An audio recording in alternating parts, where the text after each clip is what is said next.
Welcome to the Crazy Hat Chemist. Today we're going to be talking about Lewis dot structures. So here we go. Bam! Lewis dot structures. These are the rules for Lewis dot structures.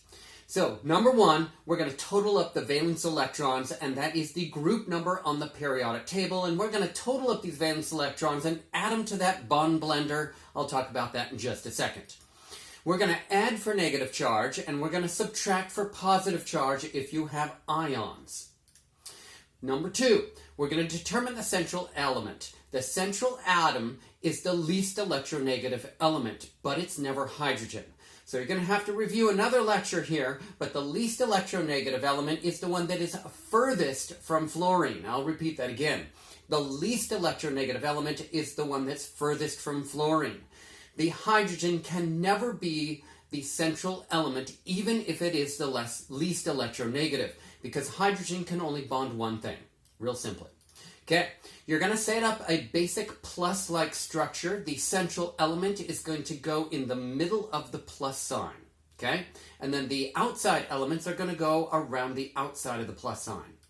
Okay, number three, you're going to place a pair of electrons between the central atom and the outside atoms. That forms a single, or what's called a sigma bond. Number four, you're going to place a pair of electrons on the outside atoms as lone pairs or non-bonding electrons. Okay. Number five, you're going to place a pair of electrons on the central atom as lone pairs or non-bonding electrons. Number six, you're going to verify the octet rule for almost all elements, and then the duet rule only applies to hydrogen. You're going to check for exceptions to the octet rule, and that is period 3 or greater, or boron and beryllium. And you need to watch the next lecture in this series to find out exceptions to the octet rule. Okay? Number 7, to maintain an octet, you might have to use multiple bonds. Multiple bonds are a double bond or a triple bond, and those use pi bonds. Okay? On the right there is our bond blender here. And we're going to add our electrons into the bond blender. I have an example of my bond blender right here. So here it is. It's called the bond blender.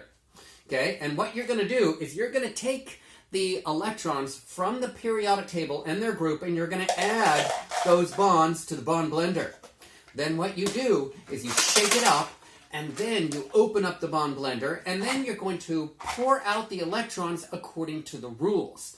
In displacing the electrons around the elements, you're going to follow step number 3 on this slide. So you're going to place a pair of electrons between the central element, the central atom, and the outside atoms. So you're going to use those electrons and those bonds, if you will.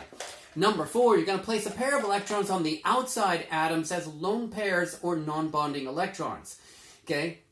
This cannot apply to hydrogen, but almost every other element. And you're going to place those electrons for rule number 4. And then finally, you're going to place, now if you do have more electrons, you're going to keep on pouring out until you run out of electrons.